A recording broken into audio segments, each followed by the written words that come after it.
There are many tactics that can be employed to highlight and address human rights and social justice violations.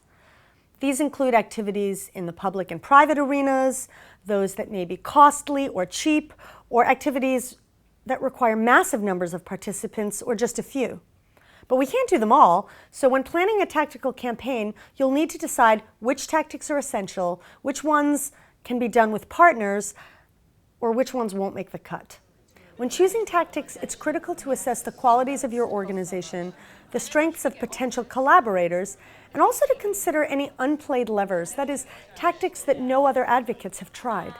It is also crucial to consider what tactics are possible in terms of budget, time, and people available to carry them out.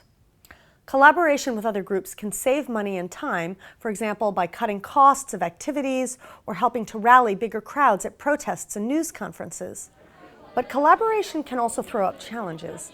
Collaboration may require compromise, which could result in a diluted message or produce a tactic that may not be supported by all parties. It was really difficult, lobbying all the groups and talking to them, because they didn't sometimes agree with our viewpoints, and they wanted to take a different path to get things done. Questions like these are important for collaboration. What is our goal? Are we willing to compromise our position? And at what point are we willing to face consequences for our tactics, like hate mail or arrest? Information gathering is the genesis of a tactical campaign, and it can take many forms.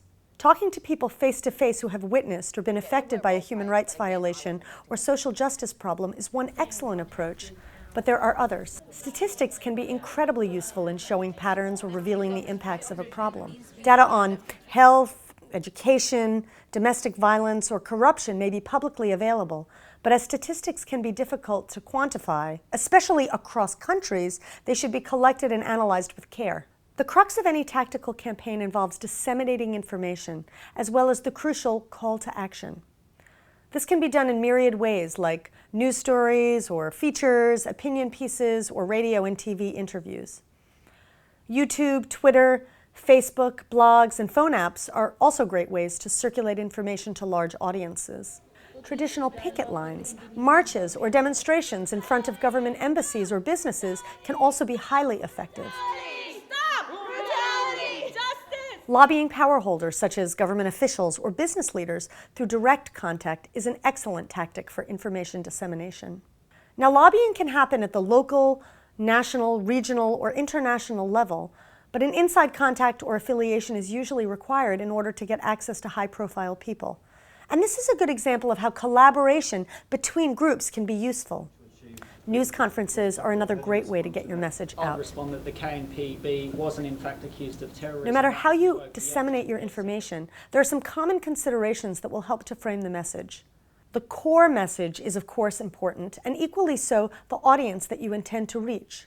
Every good message should have an associated soundbite, just in case you're put on the spot. Have some counter-arguments prepared in case of any hostile questions. What are some likely arguments, and how will you respond? Your message must include the essential call to action aligned with the goal of the campaign. For example, it's not enough to know that child soldiers are common in such and such a conflict. What do you want people to do about it? Do you want them to boycott a product, or sign a petition, or come to a protest? Many of the tactics outlined here are information-centered. That is, they use information to address human rights and social justice violations. Other so-called protection-centered tactics are not covered here, but are just as crucial. These are used to help human rights victims by providing humanitarian aid or forming human shields, for example. Protection-centered tactics require a great degree of sensitivity and advanced training. Aligning tactics with goals, messages, and potential partners is vital for an effective human rights or social justice tactical campaign.